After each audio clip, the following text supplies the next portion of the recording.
आज के टॉपिक में हम डिस्कस करेंगे और सिस्टोल डायस्टोल क्या है, मेजरमेंट कहाँ करेंगे, है ना।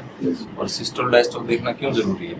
चेम्बर साइज नहीं, जैसे कहीं पे भी कोई एबनॉर्मल फ्लो है, सपोज करो VSD वर्सेस RSOV, ठीक है, या फिर VSD वर्सेस एओर्टिक स्टेनोसिस या एओर्टिक रिगर्जिटेशन, तो वहाँ जेट कई बार कंफ्यूजिंग होती है कि है किस चीज़ की, ठीक है। तो हमें पता होना चाहिए कौन सा लीजन जो होता है किस फेज में सिस्टोल या डायस्टोल की किस फेज में किस साइड से किस साइड फ्लो देता है ना। सपोज करो फॉर एग्जांपल मैं ये कहूँ कि एक ग्रेडियंट आ गया, कंटिन्यूस वेव लगाई, एक ग्रेडियंट आ गया, वो सिस्टोल में है, ठीक है, तो क्या क्या डिफरेंशियल बनती है ना। वो डायस्टोल में है तो क्या क्या डिफरेंशियल बनते हैं, ये पता होना चाहिए। इसलिए सिस्टोल डायस्टोल एग्जैक्टली तो कैसे देखते हैं सिस्टोल और डायस्टोल, कितने क्राइटेरिया, मतलब कैसे कैसे आइडेंटिफाई कर सकते हैं। जैसे मैं इनको एक एक व्यू ले लेता हूँ,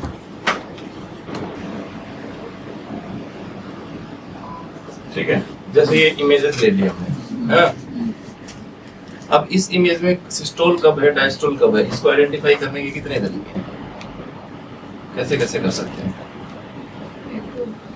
जैसे मैं ये कहूँ कि डायस्टोल में LV के मेजरमेंट लेने, ठीक है, तो पहले तो हमें ये पता होना चाहिए कि सिस्टोल कब और डायस्टोल कब है, तभी तो डायस्टोल में पता लगेगा। फिर मैं कहूँ कि सिस्टोल में लेने हैं, उसके बाद तो सिस्टोल को पता होना चाहिए। अब ये दोनों बातें कैसे एक एक करके बताऊँ, कैसे करेंगे। ECG से कोरिलेट करना है। ECG तो पहली चीज क्या है, अगर ECG अटैच करके नीचे ECG आती है, ठीक है, तो ECG में क्या होता है, जब भी ECG में देखोगे ना, एक यहाँ पे ये ट्रायंगल शेप कुछ चीज लग रही है, ठीक है, ये ट्रायंगल वाली जो मार्कर है, ये ECG के जिस जगह पे है, जिस फेज में है ECG की, उसी फेज के अंदर कार्डियक इमेजिंग है यहाँ पे, ठीक है। तो अभी ये बताओ, अभी सिस्टोल में है कि डायस्टोल में है। ये सिस्टोल में तो सिस्टोल ECG के हिसाब से कब शुरू होता है, स्टार्टिंग ऑफ क्यू से नहीं होता। QRS इलेक्ट्रिकल एक्टिविटी पहले होती है और फिजियोलॉजिकल एक्टिविटी जो है, मैकेनिकल एक्टिविटी जिसको बोलते हैं कॉन्ट्रैक्शन रिलैक्सेशन, ये बाद होती है, ठीक है। तो पहले QRS आएगा जो कि डीपोलराइजेशन का मार्कर है। तो जब QRS पूरा बन गया तब जाके कॉन्ट्रैक्शन स्टार्ट होगा, यानी कि पीक ऑफ QRS तुम कह सकते हो, ठीक है, या ये कह सकते हो QRS से स्टार्ट हो जाता है सिस्टम।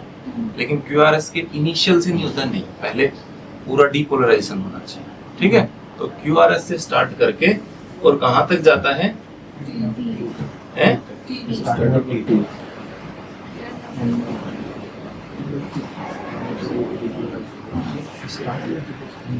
देखो डीपोलराइजेशन जो होता है, डीपोलराइजेशन पहले होगा, रिलैक्सेशन बाद में होगा। जैसे मैंने बताया ना कि QRS पहले बनेगा, यानी कि डीपोलराइजेशन पहले होगा और सिस्टोल कॉन्ट्रैक्शन बाद में होगा। वैसे ही रीपोलराइजेशन पहले होगा और रिलैक्सेशन बाद में होगा, इलेक्ट्रिकल एक्टिविटी पहले होगी।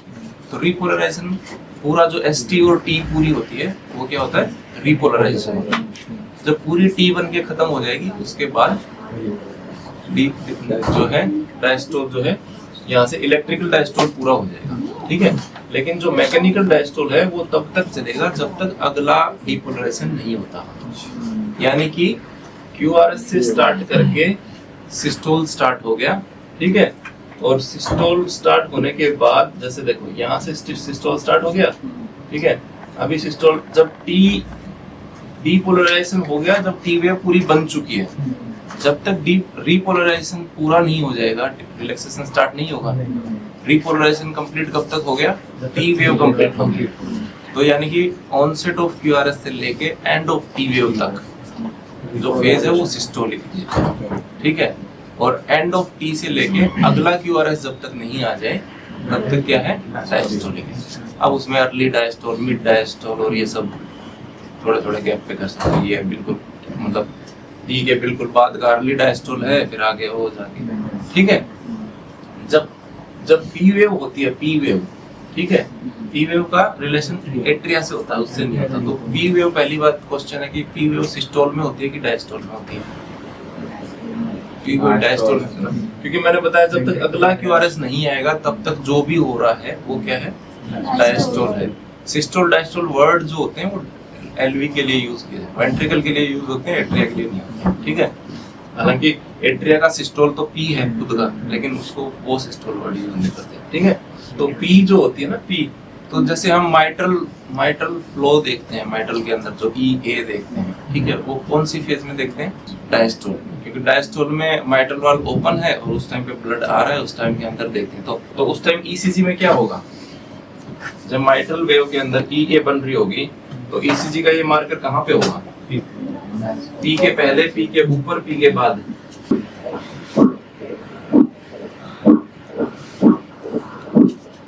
ई और ए जो वर्ड होते हैं वो क्या होता है? ई जो होता है वो अर्ली डायस्टोल के अंदर होता है, ठीक है, जिसमें जस्ट वाल्व खुला है और ब्लड आने लग गया, ठीक है। जो ए होता है वो एट्रियल किक, यानी कि जब एट्रिया कॉन्ट्रैक्ट हुआ है तब जो उसकी वजह से जो एक्स्ट्रा ब्लड आया है वो ए के अंदर आ रहा है, ठीक है। तो जब ए आ रहा होता है यानी कि पी वेव बन चुकी होती है, पहले एट्रियल का डीपोलराइजेशन होगा, उसके बाद वो कॉन्ट्रैक्ट करेगा, है ना। यानी कि एट्रिया का डीपोलराइजेशन किस फेज में होता है? पी में होता है। तो पहले पी बनेगी, उसके बाद वो इमीडिएटली कॉन्ट्रैक्ट करेगा। तो पी के इमीडिएट बाद से जो ये आई है, वेव आई है, वो क्या है? ए है ना। और उसके अलावा जो दूसरी बच गई वो ई है। तो ऐसे करते हैं, जैसे देखो, ठीक है, ये है अर्ली डायस्टोल के अंदर आई है, ये ई है, ये पी वेव बन गई है, पी वेव के जस्ट कोरिलेट करते हुए क्यूआरएस से पहले है, पी के जस्ट ऊपर या उसके बाद है, तो ये ए है, ये ई है, ये ए है। तो एएफ के अंदर क्या होगा? एएफ के अंदर ए वेव नहीं होती है, एट्रियल कॉन्ट्रैक्शन की जो बोलते हैं ना, एट्रियल किकिंग, तो ये एब्सेंट हो जाएगा, उसमें सिर्फ ये फेज में, ठीक है। तो ये सिस्टोल डायस्टोल के ये यूज है ना। तो सिस्टोल डायस्टोल ईसीजी में कब होता है, कहां से कहां तक होता है, समझ गए? ठीक है। दूसरा क्या तरीका होता है? एक तो इसने बताया कि ईसीजी लगी हुई है, सपोज करो ईसीजी नहीं लगी हुई, फिर क्या वाल्व में क्या है ना। तो दूसरा होता है कि वाल्व को देखेंगे कौन सा वाल्व किस फेज में बंद होता है और किस फेज में खुलता है, वो उसमें हो जाएगा। लेकिन इसमें हम फिर अर्ली, मिड और लेट और वो सब नहीं, मतलब उसका रफ आइडिया लगा सकते हैं, एग्जैक्ट नहीं। ईसीजी जितना एग्जैक्ट नहीं है ये, ठीक है। लेकिन तो ये बताएगी कि वाल्व, माइट्रल वाल्व जो है वो सिस्टोल में ओपन होता है कि डायस्टोल में है? माइट्रल वाल्व जो है वो ओपन हो रहा है, 1 मिनट में दिखाता हूँ। अभी तुम्हें ईसीजी नहीं देखना, ये नहीं देखना, और ये बताना है कि ये कौन सी फेज में है।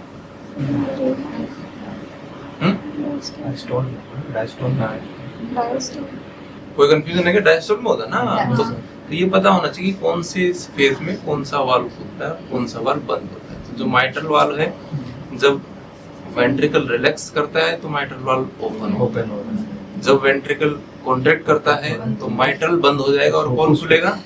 एओर्टिक वाल्व खुलेगा, ठीक है। तो जब ये खुला है तो ये बंद है, जब ये बंद होगा तो ये खुला होगा, जब ये बंद हो जाएगा तो ये खुला होगा, एक दूसरे के अपोजिट होते हैं। तो ये कौन सी फेज है? सिस्टोल की डायस्टोल? पहचान लोगे, ठीक है। अब इसी को, ये जो बीच में ये गोला होता है ना, इसको ऐसे से घुमाना है, इसके ऊपर लाके, ठीक है। ऐसे घुमाओगे तो ये फ्रेम बाय फ्रेम, इसको देखोगे तो भी धीरे धीरे आगे जाता है, ऐसे पीछे भी जा सकता है और आगे भी जा सकता है, ठीक है। अभी तुम ऐसे, मैं कहूँ कि डायस्टोल में मेजर करना है, ईसीजी नहीं है, ईसीजी नहीं है, तो ये मैक्सिमम जहाँ पे ओपन होता है। अगर तुम इसकी मूविंग इमेज देखोगे ना, थोड़ा विजुअली केयरफुली देखना, ठीक है। तो माइट्रल वाल्व ऐसे ओपन होता है, एक बार ओपन होगा, हल्का सा बंद होगा और दोबारा से ओपन होगा, ठीक है। यानी कि जो पहली बार ओपन हुआ है उस टाइम ई बनती है, यानी कि एक बार फ्लो आया है, ठीक है। उसके बाद फ्लो एक बार थोड़ा सा कम हो जाता है तो ये वापस अंदर आता है, ठीक है। और उसमें क्या, उसके बाद जब एट्रिया कॉन्ट्रैक्ट करता है तो ये दोबारा से अच्छा खासा बाहर जाता है। तो ये पूरी ही डायस्टोल फेज है ना। अब इसको अर्ली, मिड और वो करके तुम जहाँ मेजर करना चाहते हो ले लो, कहीं भी लोगे डायमीटर डायस्टोल ही है, बहुत ज्यादा 19-20 का फर्क होता है एलवी की डायमेंशन में, बहुत ज्यादा फर्क नहीं होता। मोटे तौर पे जब वाइडली ओपन है तो ले, ठीक है। तो इसको फ्रीज किया और उसके बाद इसको आगे पीछे किया, जब ये मैक्सिमम ओपन है, ये मैक्सिमम ओपन है और इसके बॉर्डर अच्छे से दिख रहे हैं जहाँ पे, ठीक है। मेजर कर दो, ठीक है। सिस्टोल के अंदर अगर जाएंगे इसी में आगे जाओ और आगे गो, ये जब भी बंद हुआ है ना, और जहाँ पे बॉर्डर अच्छे से दिख रहे हैं आप ले लो, तो ये सिस्टोल में होगा। ठीक है, तो ये दूसरा तरीका है। ठीक, अब मैं ये कहूँ कि ये नहीं है हमारे पास एम मोड है, ठीक है, तुम्हारे पास मूविंग इमेज नहीं है, क्योंकि EF तो एम मोड में लेना होता है ना। तो एम मोड के अंदर जो है, अब इसमें बताओ, इसमें अगर मैं कहूँ कि किसी को डायस्टोल में मेजर करना है, पैराडायमीटर जब EF निकालते हैं, पहले डायस्टोल में मेजरमेंट लेते हैं, फिर सिस्टोल में, तो इसमें डायस्टोल और सिस्टोल कैसे पता चलेंगे? है ना, जब मायोकार्डियम जब दूर है वर्सेस जब पास आते हैं, ये कॉन्ट्रैक्ट हुए यहाँ पे, तो एक तो तरीका है कि मसल जब अंदर की तरफ जाता है तब सिस्टोल आ गया, ठीक है, और जब बाहर की तरफ जाता है तो डायस्टोल हो गया। दूसरा क्या होता है, माइट्रल लीफलेट से पहचान सकते हैं, ये जो बीच में होती है ना दो लाइनें, ये माइट्रल लीफलेट की होती है। ठीक है, पिछली बार मैंने बताया था कि एम मोड में कैसे देखते हैं, कौन सी स्ट्रक्चर क्या है वो यहाँ से देखना है। ये लाइन जो है, ये इस लाइन के जो भी चीजें इस लाइन के अंदर अंदर आई हैं वही चीजें यहाँ पे, यहाँ सबसे पहले ऊपर स्किन है, तो ये स्किन है, उसके नीचे आरवी है, तो ये पूरा आरवी है।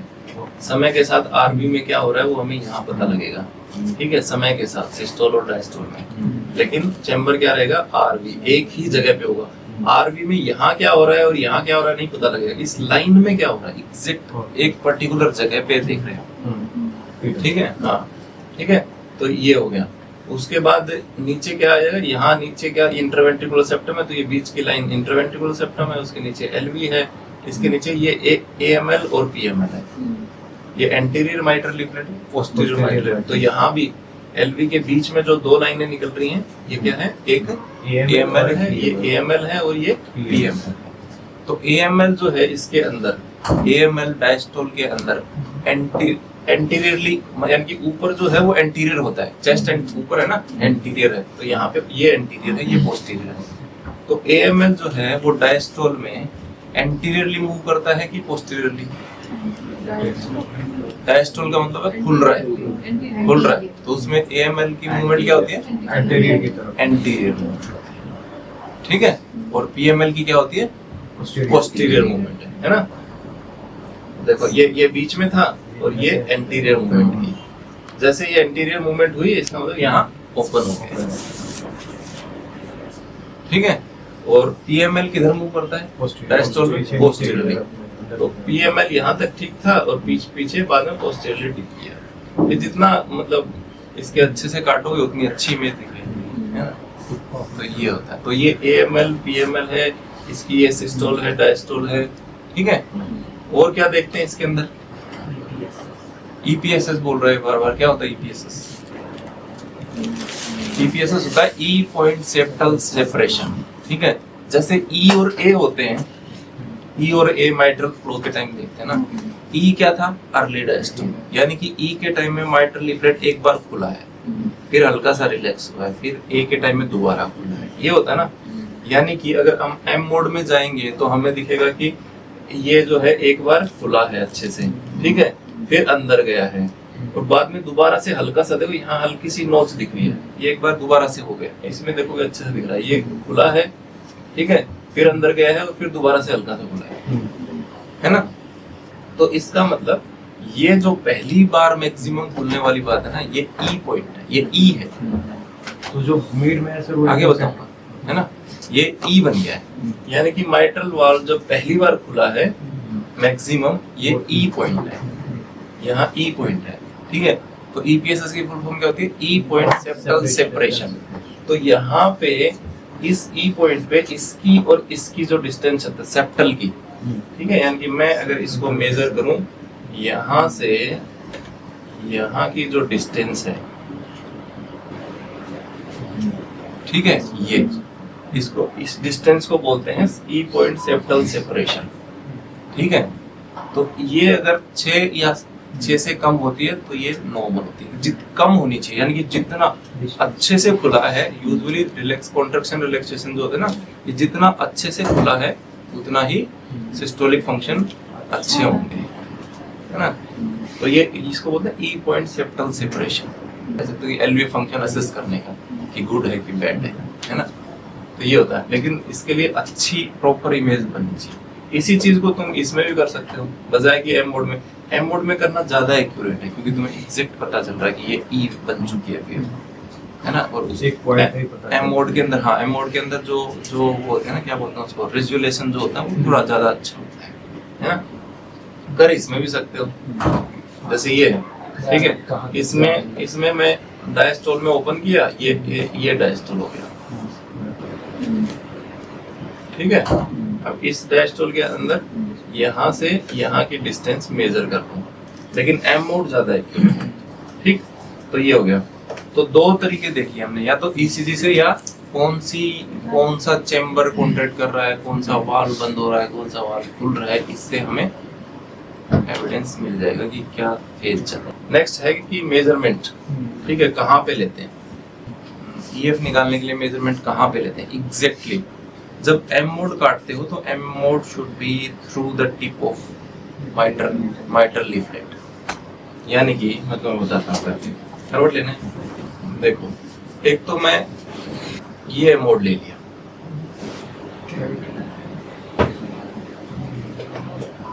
ठीक है, एक ये मोड लिया। इन दोनों में डिफरेंस तुम्हें समझ में आया क्या है? इन दोनों में जो डिफरेंस है वो ये है कि एक को मैंने एलवी की मिड कैविटी से काटा है, यहाँ पे लीफलेट तो यहीं रहेगी, मिड कैविटी से लिया है, ये मिड कैविटी से, ठीक है। तो मेजरमेंट यहाँ भी हो जाएंगे, बट एक्यूरेट नहीं है, या फिर स्टैंडर्डाइज नहीं है। स्टैंडर्डाइज करने के लिए आपको पर्टिकुलर एक जगह बतानी पड़ेगी कि यहाँ से, कहाँ से कटना, टिप से। तो जिसके अंदर टिप से कटा हुआ होता है उसके अंदर डायस्टोल और सिस्टोल में मेजरमेंट लेने हैं, ठीक है। तो यहाँ पे डायस्टोल कहाँ पे है? डायस्टोल ये है, ठीक है। ये पहली बात तो ये सबसे ज्यादा खुला हुआ है, यहाँ, ठीक है। यहाँ आने के बाद तो ये सिस्टोल आ गया, ठीक है, समझ रहे हो। तो जैसे ही वाल्व ओपन हुआ है, यहाँ से डायस्टोल चालू हो गया है, ओपन होते ही डायस्टोल शुरू हो गया है यहाँ से, और बाद में ये डायस्टोल है पूरा, यहाँ तक डायस्टोल है। ये ई है, ये ए है, दिख रहा है ना। ई के टाइम में है, ए के टाइम में है। यहाँ E point septal separation measure करना है, यहाँ कर सकते हो, है ना। और यहाँ से लेके और पूरा जब तक ये बंद ना हो जाए वापस जाके यहाँ बीच में आ गए दोनों, ठीक है। ये कर लोगे मेजरमेंट। तो जब भी एलवी मेजरमेंट करने हैं तो पहले डायस्टोल में लो, जैसे इसका 63% ईएफ आ गया, है ना। तो ये भी ध्यान रखना कि क्या मेजर कर रहे हो। इसमें लिखा आता है कि ये नेक्स्ट ये है ना। मान लो मैंने आरवी और आरवीआईडी से सेलेक्ट किया है, इसकी बजाय मैं अगर इंटरवेंटिकुलर से सेप्टम से शुरू कर दूंगा ना, और फिर मैं अगर आरवी मेजर कर दूंगा तो मशीन उसको सेप्टम ही मानेगी, है ना, क्योंकि मैंने सेलेक्ट सेप्टम से किया।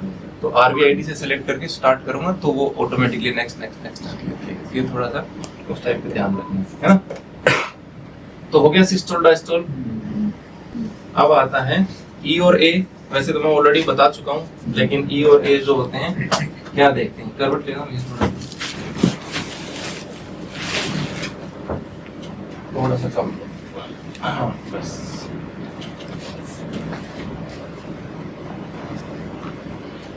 ये पल्स वेव होती है,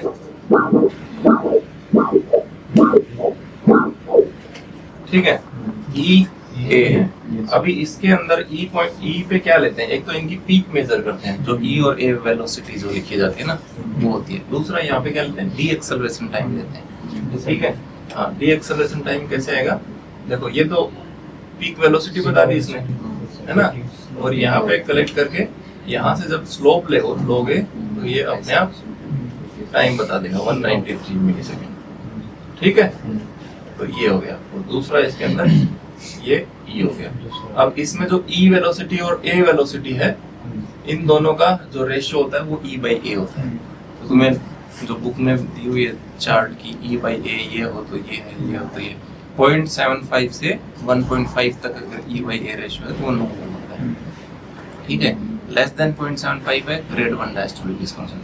ग्रेड 1 नॉर्मली, ग्रेड 1 को छोड़ के ई हमेशा बड़ा होता है, सिर्फ ग्रेड 1 में ई छोटा होता है और ए बड़ा होता है, ठीक है। तो अगर ये ई छोटा है ए बड़ा है तो ग्रेड 1 डायस्टोलिक, ए बड़ा है ई छोटा तो कुछ भी हो सकता है, नॉर्मल हो सकता है, ग्रेड 2 हो सकता है, ग्रेड 3 हो सकता है। तो ग्रेड 2 है कि 3 है, उसके लिए ई प्राइम और डी एक्सेलरेशन टाइम इनके होते हैं। तो बुक में पढ़ लेना कितना होता है कौन से है ना, वो कौन सी कैटेगरी में फिट बैठेगा। तो ये ई ए है, ए एफ के अंदर ए नहीं होगा, ठीक। उसके बाद क्या होता है, एक होता है टिश्यू डॉपलर, देखा है? टिश्यू डॉपलर के बारे में पिछली बार बताया था मैंने कुछ, क्या बताया था? मायो जैसे टिश्यू, हाँ टिश्यू की मूवमेंट होती है, टिश्यू की, जैसे ये क्या, तो ये जो एनुलस है ना, ये लेटरल एनुलस है, मीडियल एनुलस है। तो ये जो वेव आएंगी ये लेटरल एनुलस की है, ठीक। और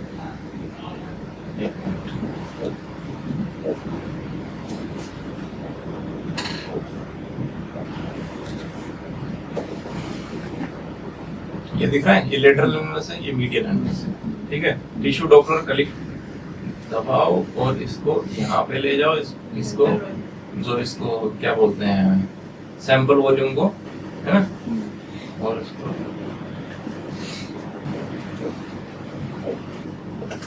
ठीक है। अब इसमें क्या 3 वेव बनती हैं, एक ऊपर ऐसी और 2 नीचे, ठीक है। तो ये सिस्टोल के टाइम में इसको एस वेव बोलते हैं, ये ई प्राइम है, ये ए प्राइम है ना। तो इन सबको यूजुअली ई प्राइम ही यूज होता है मोस्ट ऑफ द टाइम।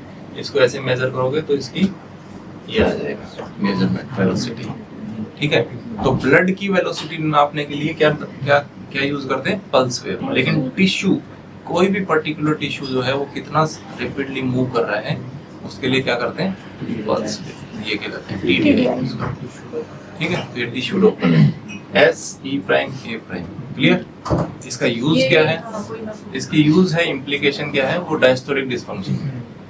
पिछली बार बताया ना, कंस्ट्रक्टिव पेरिकार्डिटिस में, डायस्टोलिक डिसफंक्शन में, है ना, वो जब भी डायस्टोलिक डिसफंक्शन डिस्कस करेंगे उसको और तो जैसे अगर कोई एमआई है, कुछ एरिया नेक्रोज है, तो फिर उसमें अगर ये डाल के देखोगे हाँ। तो वैसे तो विजुअली दिख जाएगा, हाँ, लेकिन डाल के देखोगे कम मिलेगा, कम मिलेगा, ठीक है। मतलब इसको डायस्टोलिक डिसफंक्शन में स्टडी की हुई है कि इतना हो तो इतना होता है, इसलिए इसका यूज है। इसको कहीं पे भी डाल के देख लो, तुम्हें कुछ भी देखना है, किसी भी टिश्यू की वेलोसिटी देखना है ना। तो एस वेव के अंदर देखो, जो वेव इस ये जो लाइन आ रही है ना बीच में, इससे ऊपर जो भी वेव है, इसका मतलब वो प्रोब की तरफ है मूवमेंट, प्रोब सामने होता है। जो इधर मूवमेंट है वो इस लाइन से ऊपर मूवमेंट है, जो इधर है वो इस लाइन से नीचे है। यानी कि जब कॉन्ट्रैक्ट होता है, जैसे ये एनुलस है, ये अपेक्स है, जब कॉन्ट्रैक्ट होता है एलवी, तो एनुलस ऊपर जाएगा कि नीचे जाएगा, अपेक्स की तरफ जाएगा। कॉन्ट्रैक्शन तो ऐसे होगा ना, है ना। तो ये जब कॉन्ट्रैक्शन होता है तो ऐसे होता है, इसलिए सिस्टोल की जो फेज है उसमें ऊपर की तरफ है ना, और डायस्टोल में नीचे की तरफ डायस्टोल। और ये रूल सब पे लागू है, इसी पे नहीं है, पल्स वेव के अंदर भी। जैसे ई बाई ए ले रहे हो तो वो ऊपर आएगी कि नीचे आएगी, वो इस पे डिपेंड करेगी कि फ्लो ऊपर था कि नीचे। प्रोब की यहाँ प्रोब होता है ना, यहाँ पे प्रोब की तरफ है कि अपोजिट, ठीक। सपोज करो दिखाता हूँ, जैसे मैंने ये फ्लो लगाया, तो जो भी वेव इस लाइन से ऊपर आ रही है ना, वो उसको इंडिकेट करती है जो फ्लो ऊपर है, मतलब प्रोब की तरफ है। यानी कि ये एलवी के अंदर आ रहा है फ्लो। अगर मैं इसी को अगर एओर्टिक वाल्व के अंदर लगाऊं,